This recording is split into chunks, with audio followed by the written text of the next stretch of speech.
In today's video, we are going to cover how you can fix normally this broken, brittle, clear plastic which goes cloudy, horrible VIN cover over your Scuttle tray for as little as a tenner, or if you want to do it the proper way, if these are still available for less than £70. Stick around and we'll get stuck straight into it. Now, often these get sun damaged, and that's where the sun bleaches in through the back of the bonnet, and it just enough to make this really, really faded, and it ends up going really brittle and cloudy, and often it breaks off, people break it off. Now, there's a couple of ingenious options, and you want to stick around to find these out because these could save you a lot of money going forward. Now, they do something which is made by Car Chris. If you follow him on YouTube, go check him out. And he makes these, sells them on eBay, they're a tenner. And this is a perfectly precision piece of acrylic, which is a right size, and it's got the adhesive on, and basically you mount it up the back so it looks like the original one, and you get it just right. I think you can trim it down, or it might just stick on the whole way across like that, and it just fills the void, gives you a nice clear inspection window, and to be honest, from the most part, it will look absolutely fine.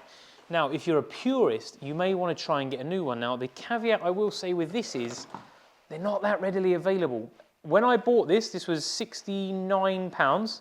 I'll pop the part number on for you. It's still got the sticker on it. It's not actually been fitted to a car yet. It's just been sat on the shelf, ready to go. I need a new windscreen, so I'm not going to bother fitting this till I've had the new windscreen fitted, and then the window guy can fit this because I don't like thudding it into the windscreen. But we'll show you through it. Very, very simple to do. And this comes with new washer jets and everything. So great thing, I'll put the part number down in the description of the video. If they still do them, great, go get one. Or if you want to do the cheap option and save yourself 60 quid for more mods, because we're going to have loads of mod videos coming up, is this one for a tenner. Or if you have some small clear plastic perspex with the right size and some sticky tape, then great, make one. But for the sake of a tenner delivered off eBay, I'll put a link down to these in the description. Great little job. You can actually do it with the Scuttle fitted if you wanted to do this one. So you don't actually need any tools. If you do want to take the Scuttle off for any reason, you will need to buy yourself, if you haven't already got one, a tool like this. Now, this will save you loads of aggro, shouting, swearing, breaking things, trying not to break the windscreen. And this is to get your windscreen wiper arms off. If you've not had them off before, this will save you a lot of aggro. And all this does is it just slots over the top of the arm, you wind it down and it just pops the thread out. Because it's aluminium onto a steel thread, it'll end up staying there for an absolute eternity. So, tool for a tenner, stick that down in the description. If you want to get it off, you can. If you don't, what I would recommend doing with this is getting yourself, first, a bobble hat. Doesn't have to be a Parrott Rose one, can be any other YouTube branded bobble hat, but 5 extra points for having a Parrott Rose one. Now, the best thing I found with these is a pair of grips, and all you want to do is just work your way around the edge, nice and straight, and you can literally just snap off all of the broken bit, so then it gives you this lovely finish here. So you get a nice clean finish.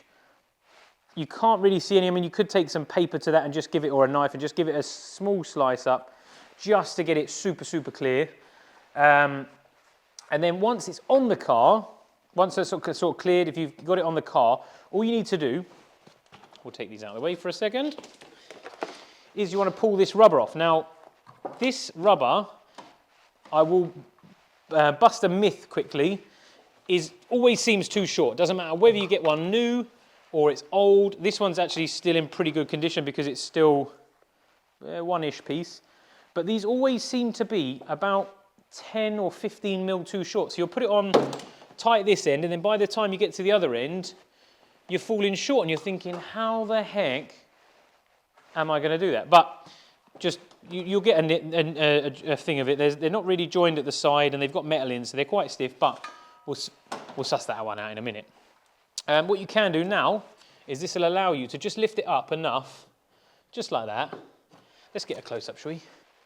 So if you've been a Boy Scout and you've got your knife-wielding badge, then great. If you don't, get an adult who is trained with a knife to get to do this. Unless you have fingernails, which, to be honest, most car guys and girls don't, because they get destroyed from working on cars. But no, we're trying to cover videos with doing things that are not super valuable, but give you some time out in the winter. It's -3 here right now, I don't know if you can see.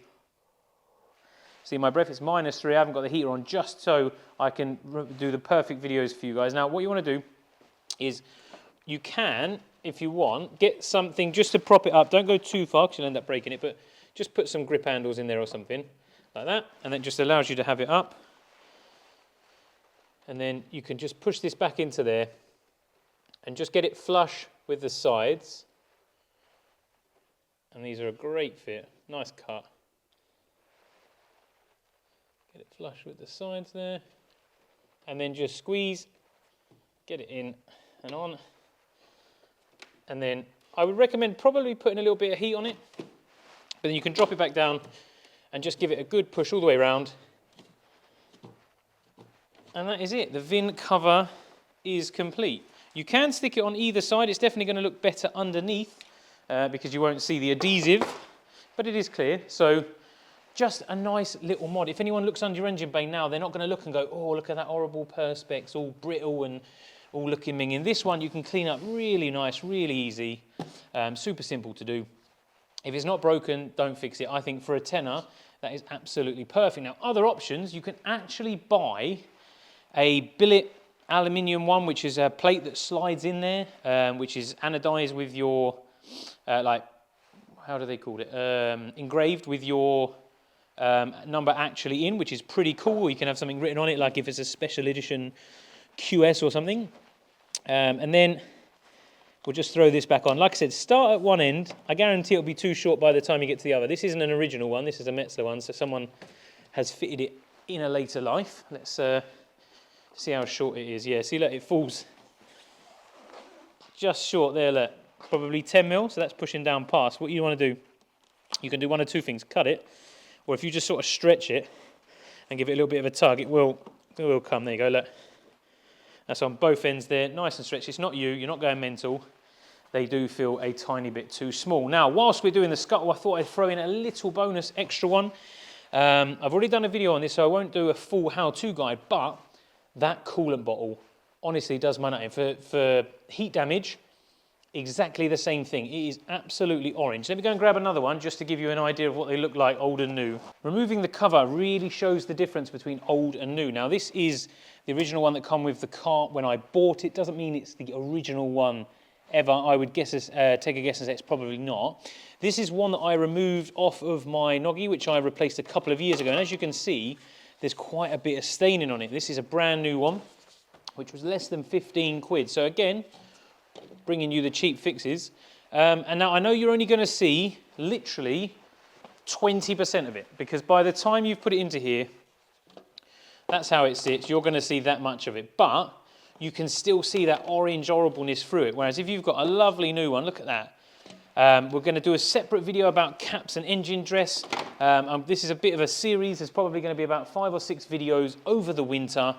Get yourself some gloves, throw on a body warmer, get a bobble hat, get out and work on the car. We're going to go through 10, 15 pound, 20 pound mods, fixes, things to make it absolutely perfect. So when you bring it out in the summer, you're going to be like, oh yeah, look at my engine bay, yeah, look at my car. Really nice, really proud of yourself, proud of the car, and just little things. I mean, the coolant bottle is probably not going to break, but it's a nice thing to do. That, again, is visual only. However, if it makes you feel good about your car, then happy days. We all love to tinker, don't we? So if it gives you something to do in the winter, even for 20 minutes, just enough time to get out, freeze your nads off, and then get back inside again. But yeah, got a separate video. I'll pop that in the corner for you now. Go check it out if you want to swap this. Really, really simple. There's only 2 water connections, top and bottom, and then a plug which you just plug on, so not rocket science. Quite a nice walk through that one. But those 2 things would make such a big difference, even just visually. If you open a standard engine bay, nice and clean, doesn't have plastic missing, broken, and whatever. So I find that really good. Like I said, I put all the part numbers, all the links, all the things I've discussed down in that description. I won't keep you any more time. Get yourself on eBay, go and buy some bits, and I'll catch you on the next one. Bye for now.